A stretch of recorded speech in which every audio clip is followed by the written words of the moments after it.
Assalamualaikum everyone. This is me Navera Ayub. I am the student of N68. आज हम जिस topic पे बात करने जा रहे हैं वो है टाइम मैनेजमेंट। आज हम उसी टॉपिक को अब आगे बढ़ाते हैं और हम देखते हैं कि हमने जो टाइम मैनेज है वो किस तरह से करना है और कौन सी हमारे पास ऐसी टिप्स हैं जिनको फॉलो करके हमने इस बैलेंस को बहुत खूबसूरती से मेंटेन करना है।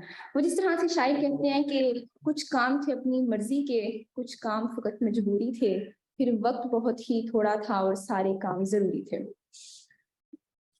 क्योंकि जब आप लोग एक एफएससी से यूनिवर्सिटी लाइफ में आते हैं तो यू विल सी कि आप पहले एक बुक फॉर्म होते हैं और आप हर वक्त पढ़ रहे होते हैं, फिर आप जब यूनिवर्सिटी लाइफ की बहुत सारी फैंटेसीज होती हैं और जब आप यहाँ पर आते हैं तो most of the students of you will be facing the depression के ये क्या हो गया, या बहुत सारे बच्चे जो हैं वो बौखला जाते हैं कि यहाँ पे निश्तर में इतने ज़्यादा इवेंट्स हो रहे हैं हर वक्त। और एमबीबीएस की तो एक वैसे ही हाइप क्रिएट हुई होती है कि मतलब बच्चे मैसेज करके पूछते हैं कि क्या मतलब आप भी हमें दिन में 18 घंटे पढ़ना पड़ेगा या 20 घंटे पढ़ना पड़ेगा। तो ऐसी कोई बात नहीं है, आपने सिर्फ जो अपनी टाइम को जो है वो मैनेज करना है। और वो मैनेज किस तरह से करना है, क्योंकि जब आप यहाँ पर आते हैं तो you will be facing an entirely different world, जिसमें आप पहले एक बुक फॉर्म से लेके और अब आप एक, क्योंकि अब आप एक प्रोफेशनल डिग्री की तरफ आ गए हैं तो you will have to manage different. और जब इस तरह से आप लोगों से किसी से अगर मैनेज नहीं होता तो eight the end of the year वो जो चीज फेस कर रहे होते हैं वो ये कि इम्बैलेंस लाइफ। और इसमें ना फिर हमारे पास दो तरह की जो एक्सट्रीम्स आती हैं वो आती हैं कि कुछ ऐसे लोग होते हैं जो पूरा साल पढ़ते रहे और at the end of the year क्या हुआ कि they will be having no fun. और या फिर कुछ ऐसे लोग थे जिन्होंने सारा साल एंजॉय किया, आपने असेसमेंट्स फेल की और अपनी जो अटेंडेंस है उसे मैनेज नहीं किया। Maybe at the end of the year, they will be having with their failed assessments and the stress and the depression and the anxiety. So today I will tell you कि आपने university life को enjoy कैसे करना है और इसके साथ साथ आपने जो अपनी असेसमेंट्स हैं वो कैसे पास करनी है। क्योंकि जो टाइम मैनेजमेंट है अगर हम उसे बेसिकली डिफाइन करें, it's a process of organising and planning how to divide your time between the different activities. और टाइम मैनेजमेंट को हम सुनते तो बहुत हैं, लेकिन आपने इसे मैनेज किस तरह से करना है, अप्लाई किस तरह से करना है, it's gonna be too challenging. और इसकी इम्पोर्टेंस इसलिए है क्योंकि अगर आप टाइम मैनेज नहीं करते ना तो फिर इसमें आपको बहुत सारी प्रॉब्लम्स आती हैं, क्योंकि there are the different aspects of your life, जिसमें आपकी पर्सनल लाइफ आती है, आपकी फैमिली लाइफ आती है, और फिर जब आप यहाँ पर आते हैं तो आपका फ्रेंड सर्कल है, और इसमें आपकी इमोशनल स्टेबिलिटी आ जाती है, इवेंट्स हैं, अपॉर्चुनिटीज हैं, पर्सनल डेवलपमेंट है, क्योंकि इसमें there is not a single entity. और this is the curricular and the extra curricular, you have to manage that. और ये तभी हमारे पास मुमकिन है जब हमारे पास कुछ टाइम मैनेजमेंट की स्किल्स होंगी। तो हम उसे देखते हैं कि कौन कौन सी स्किल्स हैं। First of all you have to organise, you have to see in your life के ऐसी कौन कौन सी चीजें हैं जो आपकी लाइफ में एग्जिस्ट करती हैं और आपने उन्हें टाइम देना है। और इसमें हमारे पास डिफरेंट डोमेन्स आती हैं, देयर आर स्टडीज हैं, और स्टडीज के साथ फिर आपका सोशल सर्कल आ जाता है। जब आप यहाँ पर आएंगे तो there will be a lot of opportunities, और इसमें आपको ना हर चीज जो है यूनिवर्सिटी लाइफ की वो आपको ना अट्रैक्ट कर रही होगी कि अच्छा मतलब इवेंट हो रहा है तो मैं वो भी ज्वाइन कर लूँ। और यहाँ पर सोसाइटीज हैं जो कि आपको बहुत ज्यादा फैंटेसाइज कर रही होंगी, तो आप कहेंगे कि अच्छा अब तो मुझे सोसाइटी भी ज्वाइन कर लेनी चाहिए। और फिर उसके बाद आप देखेंगे कि यहाँ पे अच्छा मतलब I will be the organiser, तो मैं ऑर्गेनाइजर भी बन जाता हूँ। तो फिर इन सारी चीजों में जो आपकी पर्सनल लाइफ है वो बहुत ज्यादा कॉम्प्रोमाइज हो जाती है। Even you are at a stage के जहाँ पे आपके पास करने के लिए इतना कुछ होता है और आपसे टाइम मैनेज नहीं हो रहा होता, और आप अपनी जो लिमिट्स को इतना पुश कर देते हैं कि you will be getting depressed and you will not have the courage to say no to anything. So we have to see what must be our priority. Our priority में अगर हम देखें तो you have to list out the things, मतलब कि आपके लिए important क्या है, आपने अपनी पहली प्रायोरिटी पे क्या करना है, बाद में क्या करना है, कौन सी ऐसी चीज है जो आपने खुद नहीं करनी है, आपने उसे डेलीगेट कर देना है, और कौन सी ऐसी अननेसेसरी चीज है जिसे आपने डिलीट कर देना है। और जो हमारे पास प्रायोरिटी है वो हमेशा एक नहीं रहती, there are the different priorities at the different time. Like अगर there is the start of the year, तो साल के शुरू में may be enjoying the university life is my priority, लेकिन अगर आपकी असेसमेंट अप्रोच कर रही है तो then you will have to prioritise your studies, but if at the very same time my family need me, if someone is ill at my home, मेरी मम्मा को मेरी जरूरत है, मेरे पापा को मेरी जरूरत है, then my family must be my priority. If at the very same time मेरी दोस्त को मेरी जरूरत है, तो I will prioritise my that factor. और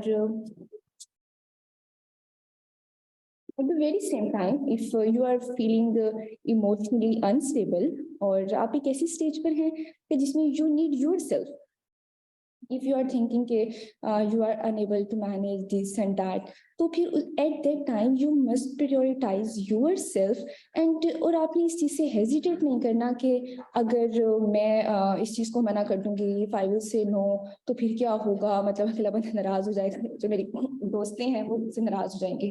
तो आपने ऐसी सूरत में क्या करना, तो आपने इस चीज़ से बिल्कुल नहीं घबराना, और आपने अपनी प्रायोरिटी की जो है ना, आपने उसे हमेशा फॉलो करना। और अगर हम इससे आगे लेकर चलें, तो उसमें ना आपकी जो प्लानिंग है वो बहुत ज़रूरी है। At this time most of the people will be planning कि हाँ हम निश्चय में जाएंगे तो ये होगा, यू हैव सीन द निश्चय from the events, from the videos, from the pages of the निश्चय, तो यहाँ पर बहुत ज़्यादा फन हो रहा है। और लेकिन eight the very same time जब आप देखते हैं कि प्रॉप चल रहा है, तो and all the medical students will be sharing the depressing news around.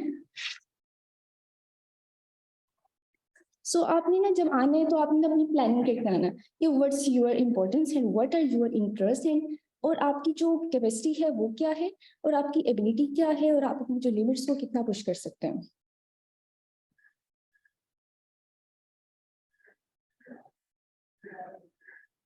And moving forward you have to schedule yourself. और आपने ना बहुत सारे लोग ये कहते हैं कि हमें ना टाइम मैनेजमेंट का बहुत मसला होता है। तो टाइम मैनेजमेंट का मसला आपको तब शुरू होता है जब आप जो अपने दिन का जो आगाज है वो आप इस तरह से करते हैं कि आपने कुछ सोचा नहीं कि आपने दिन में क्या करना है,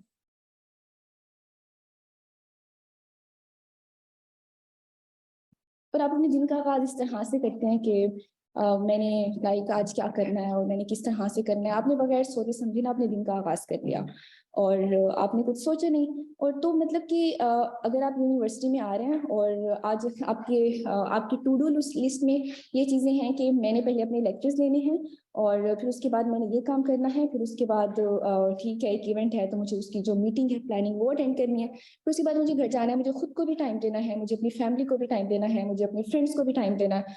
और ये सब चीज़ें करने के साथ if you will be aware कि आप किस डायरेक्शन में मूव कर रहे हैं, then only you will be able to do it ना। और जो स्केड्यूल अपना वो करना ना बहुत ज़रूरी है, क्योंकि जो एक इररिस्पॉन्सिबिलिटी जहाँ से आती है ना, वो यहीं से आती है कि हम ना अपना ऑडिट नहीं करते, हम देखते नहीं कि हमने खुद को।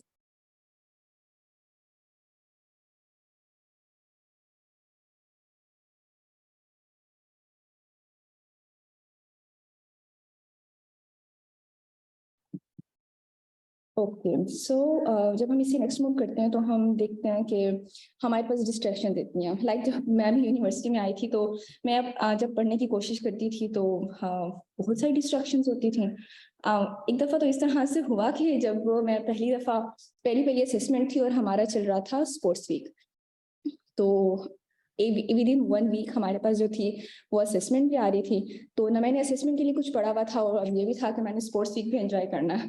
At that moment yes my study was my priority, और मैं लाइब्रेरी में बैठ के ना अपनी असेसमेंट की ना तैयारी करी थी। बट तो मुझे स्पोर्ट्स वीक की ना कमेंट्री की आवाज़ें आ रही हैं और ये मुझे बड़ा अच्छा लग रहा है, और मैं पूरी तरह से डिस्ट्रैक्टेड हूँ कि मैं इस टाइम लाइब्रेरी से उठ के इवेंट अटेंड करने चली जाऊँ। तो we have to avoid the distractions कि क्या हो रहा है, लाइक अगर मैं मेरे पास मेरी स्टडी आवर्स हैं, हम ना एक बहुत बड़ी गलती यहाँ पर करते हैं कि हम 10 घंटे अगर हमने अपने स्टडी आवर्स रखे हैं और उसमें से 3-4 घंटे की डिस्ट्रैक्शंस गुजर गई है, तो वो जो हमारा स्टडी टाइम था वो वहाँ पे कंप्रोमाइज हो गया। तो अब उसमें जो हमारे पास प्रोडक्टिव, अब हमने 10 घंटे बनाने की कोशिश की, लेकिन उसमें से हमने इतना वहाँ पे टाइम भी लगाया और हमने लाइक अपने दिन का एक मेजर पार्ट भी दिया, लेकिन जो उसका आउटपुट था वो हमारे पास नहीं आ सका। तो इसमें मसला भी नहीं पर आया।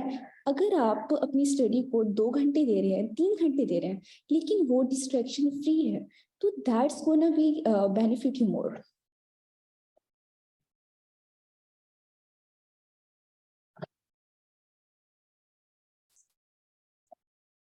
And at the very same time जो आपका टाइम है वो आपके लिए इम्पोर्टेंट है, you have to make others realise कि जो मेरा वक्त है मेरे लिए अहम है। और अगर आप किससे मिलने जा रहे हैं या वो आपका बहुत टाइम ज़ाय कर रहे हैं, like you can see in this picture, मैंने इलस्ट्रेशन यहाँ पे लगाई है, मतलब that person is playing the games on his phone and other people are waiting for him कि भाई हमारा टाइम ज़ाया हो रहा है। ना आपने दूसरों का टाइम ज़ाया करना है, ना किसी को अलाउ करना है कि वो आपका टाइम ज़ाया करें। अगर कोई आपका टाइम ज़ाया करे, if you have joined a society जो कि आपका इतना ज़्यादा टाइम ज़ाया करवा रहे हैं और जिसमें आपकी जो पर्सनल लाइफ है, ये जो स्टडीज हैं, ये जो आपकी प्रायोरिटी है वो अफेक्ट हो रही है, then you have to leave that, you have to say no to them.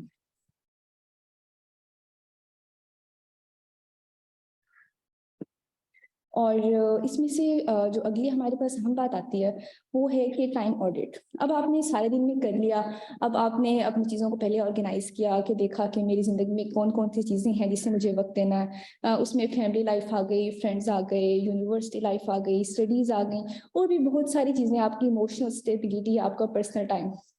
अब फ्रॉम ऑल दैट फिर अब आपने उसे प्रायोरिटाइज कर लिया कि हाँ भाई अब जो है अभी साल का स्टार्ट है, अभी असेसमेंट अप्रोच नहीं करी, तो भाई ठीक है, एट दैट टाइम जो मेरा इवेंट है मैं अब उसे एंजॉय कर सकती हूँ।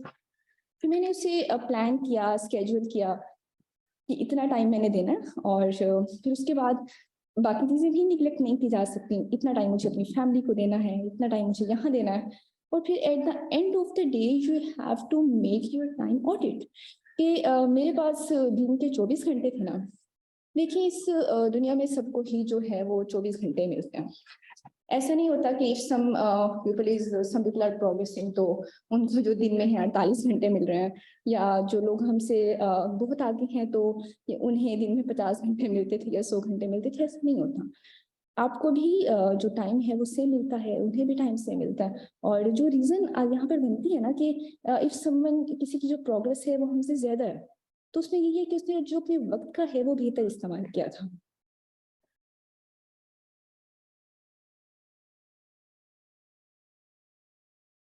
और जब आप अब यहाँ पर आएंगे तो आपको पहली बात यह है कि परेशान होने की जरूरत नहीं है। आपकी जो है वो वाइट कोट सेरेमनी आ रही है, और आपके जो सारे सीनियर्स हैं वो यहाँ पर आपको असिस्ट करने के लिए बिल्कुल तैयार हैं। और यहाँ पे आप जितने लोगों से मिलेंगे, या कल आपकी यहाँ पर जितने लोगों से रुचि मुलाकात हुई या आज हो रही है, तो दैट्स ऑल कि ये वो लोग हैं जो अपने एक्सपीरियंस आपके साथ शेयर कर रहे हैं।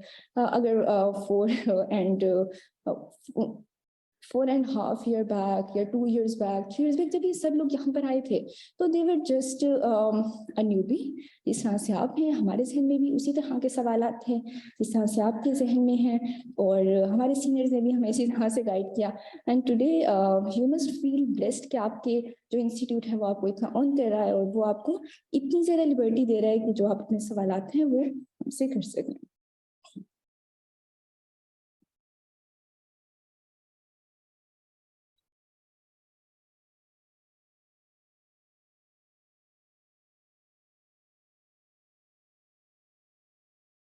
और इसके साथ जो है वो जो हमारा टाइम मैनेजमेंट का जो टॉपिक है वो ऑलमोस्ट एंड होता है। और आपके माइंड में किसी भी तरह की कोई क्वेरी है कि आपने किस तरह से टाइम को मैनेज करना है, या आप पूछना चाह रहे हैं कुछ कि आप, क्योंकि बहुत सारे लोगों के माइंड में अभी से सवाल होते हैं, क्योंकि लोग पूछ रहे होते हैं कि जब एग्जाम आ जाएंगे तब क्या होगा, और जब प्रॉफ आएगा तो कितना अर्सा पहले पढ़ना शुरू करना होगा, असेसमेंट आ जाएगी तो क्या करना होगा। तो there are the few tips कि आपने खुद को जो है वो सबसे पहले कटहरे में लाकर खड़ा करना है। क्योंकि if you will not question yourself at the end of the day, if you will not assess yourself at the end of the day, so then the things will not gonna be this way. If you have any question, you can drop in the chat box.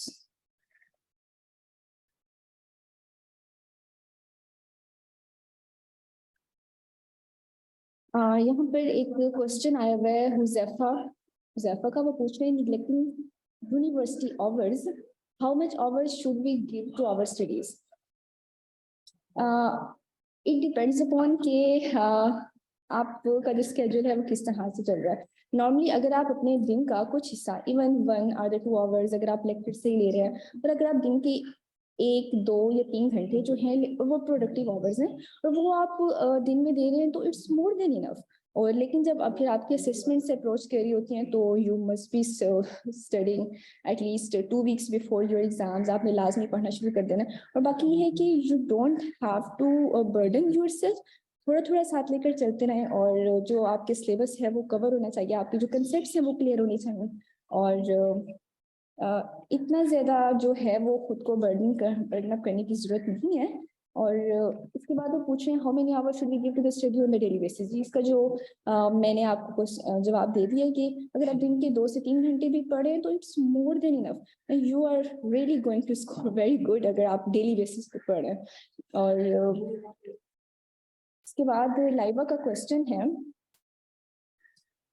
Nishtar में lectures proper होते हैं या हमें net से पढ़ना पड़ेगा? बेटा यहाँ पर जो आपके लेक्चर्स हैं वो प्रॉपर होते हैं, और जो टीचर्स हैं वो यहाँ पे बहुत ज़्यादा इनोवेशन के साथ, आप जब यहाँ पर आएंगे तो मुस्तफ़ा कमाल लेक्चर कॉम्प्लेक्स में वहाँ पे बहुत अच्छी स्क्रीन्स लगी हुई हैं, और वहाँ पे बहुत अच्छे से लेक्चर्स होते हैं, प्रेजेंटेशंस होती हैं, और जो आपके कंसेप्ट हैं वो जो है वो क्लियर होते हैं। लेकिन eight the very same time आप जब पढ़ने बैठते हैं और आपको अब याद नहीं आ रहा कि आपने लेक्चर में क्या सुना था, then you surely have to take the help from the internet. और इंटरनेट में बहुत अच्छी हमारे पास इलस्ट्रेशन आती हैं, एनिमेटेड वीडियोस हैं जो हमें इस चीज़ में बहुत ज़्यादा हेल्प करती हैं, और क्विक रिव्यू के लिए हमारे पास इंटरनेट पर बहुत अच्छी वीडियोज़ हैं जिनके लिंक्स और जो वो आपके साथ शेयर हो जाएंगे। एक और यहाँ पर क्वेश्चन आते हैं कि सारे सब्जेक्ट एक साथ मैनेज हो जाते हैं? इट डिपेंड्स अपॉन यू कि कुछ लोग ऐसे होते हैं जो दिन में 3 सब्जेक्ट करते हैं और वो हर सब्जेक्ट को एक एक आवर दे रहे हैं या 2-2 घंटे दे रहे हैं। लेकिन I am that type of person जो एक दिन में एक सब्जेक्ट पढ़ सकती है, और if I have to study the another subject तो मैं उसे दूसरे दिन पर लेकर जा रही होती हूँ। तो it depends upon your interest, और मैनेज सब कुछ हो जाता है, बस आप ही टाइम को मैनेज करना होता है। और फिर उसके बाद सानिया सईद सवाल कर रही हैं कि आप ये डेली कितना टाइम पढ़ना पड़ेगा हर सब्जेक्ट को? बेटा डेली हर सब्जेक्ट को नहीं पढ़ना चाहिए, और रोज का एक सब्जेक्ट लें या 2 सब्जेक्ट लें, और आप उसे जो वीकली पे मैनेज करें कि हाँ इस दिन मैं ये सब्जेक्ट पढ़ी हूँ, अगले दिन मैं ये सब्जेक्ट पढ़ूंगी, फिर उसके बाद आज मैंने ये सब्जेक्ट पढ़ना, या फिर आप एक सब्जेक्ट को 2-2 दिन दे लें और अपने जो वीक को ऑर्गेनाइज करें। एक बच्चे का सवाल है, is MBBS somewhat difficult than the MD cat? उसे कौन नहीं बेटा एमडी कैट में आप लोगों ने जितना पढ़ना था ना, MBBS is somewhat easy. MBBS आपको पढ़ने में मजा आएगा, बस ये है कि फर्स्ट ईयर में जब बच्चे आते हैं ना तो बच्चे परेशान हो जाते हैं एक्चुअली, कि क्योंकि एक आप लोग नए सिस्टम में आ रहे होते हैं ना, तो एक्चुअली यू गेट वरी कि क्या होगा क्या होगा, और आप ना इसीलिए परेशान हो जाते हैं कि क्या चीज होगी। मतलब जब मैं भी एमबीबीएस में नहीं आई तो मैं अपने कजन्स को मैसेज करके पूछती थी आपकी क्या मुझे दिन में 18 घंटे पढ़ना पड़ेगा या मुझे 20 घंटे पढ़ना पड़ेगा? वो कहती थी बेटा आपने एमटी कैट में ऐसा किया होगा या एफएससी में ऐसा किया होगा, लेकिन अब ऐसा नहीं होता। और at the start of the day आपने 1-2 घंटे दे रहे हैं काफी, असेसमेंट्स में आपने 2 हफ्ता पहले कॉन्टिन्यूस पढ़ना शुरू कर दिया, बहुत अच्छी बात है। प्रूफ ये होता है कि उसके 2 से 3 महीने पहले आपको टिक के बैठना पड़ता है। बाकी आपने सब कुछ एंजॉय करना है, इवेंट्स में एंजॉय करना है और चीजों को साथ साथ लेकर चलना है। और उसके बाद पूछते हैं आप ये फर्स्ट ईयर में सबसे ज्यादा मजेदार और इंटरसेक्शन सब्जेक्ट कौन सा? सबसे सबसे मजे का जो सब्जेक्ट है ना वो फिजियोलॉजी होता है, और एनाटॉमी पे सारे रोते हैं। लेकिन it depend upon your interest के आपको कौन सा सब्जेक्ट अच्छा लगता है, लेकिन फिजियोलॉजी बहुत मजे का सब्जेक्ट है, वो जब आप डॉक्टर हामिद हसन से पढ़ेंगे तो आपको और मजा आएगा।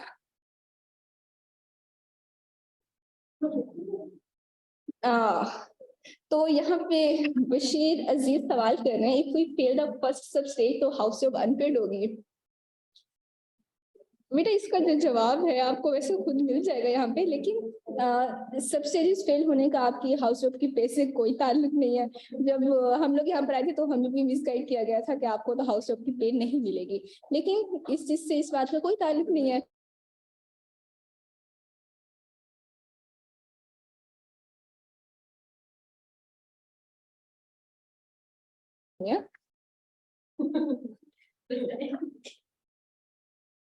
और वो बस 2-3 सवाल में जवाब देती हूँ। वो एक वो पूछ रहे हैं कि what type of study can earn us a distinction? बेटा जो आपकी स्मार्ट स्टडी है वो आपको डिस्टिंक्शन दिलवा सकती है, बहुत ज्यादा हार्ड वर्क से या फिर एक थीटा बन जाने से या बुक वाउंड बनने से डिस्टिंक्शन नहीं आती। डिस्टिंक्शन हमेशा जो है वो आपके स्मार्ट वर्क से आती है कि आपने एग्जाम ओरिएंटेड पढ़ना होता है। How many maximum distinction can a student take? It depends upon your subject. आप फर्स्ट ईयर में 3 डिस्टिंक्शन ले सकते हैं, फिजियोलॉजी, बायोकेमिस्ट्री एंड एनाटॉमी, क्योंकि आपके 3 सब्जेक्ट्स हैं। Okay, criteria of the gold medal. मेरा गोल्ड मेडल का क्राइटेरिया होता है कि जब आप यूनिवर्सिटी टॉप करते हैं, मतलब अगर नेशनल मेडिकल यूनिवर्सिटी जो है अपने एग्जाम ले लिया, तो जो फर्स्ट पोजीशन होगी किसी सब्जेक्ट में, लाइक किसी के बायोकेम में हाईएस्ट मार्क्स हैं तो उसे बायोकेम में जो है वो गोल्ड मेडल मिलेगा।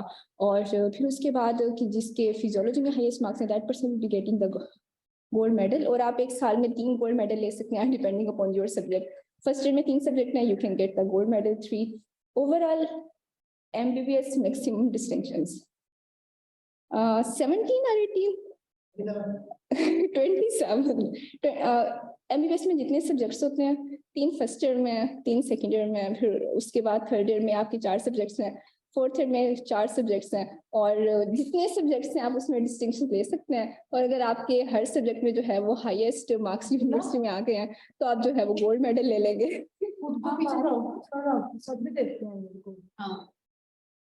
85% से अबव मार्क्स पर भी तो गोल्ड मेडल मिलता। तो नहीं बेटा, 85% से अबव मार्क्स पे आपको डिस्टिंक्शन मिलती है, लेकिन जो गोल्ड मेडल है वो आपको यूनिवर्सिटी टॉप करने पर मिलता है। गोल्ड मेडल के लिए यूएच टॉप करना है या एनएमयू? आपको जो है वो एनएमयू के अंडर है तो आपको एनएमयू टॉप करना पड़ेगा, लेकिन क्योंकि हम यूएचएस के अंडर थे तो हमें यूएचएस टॉप करना पड़ेगा गोल्ड मेडल हासिल करने के लिए।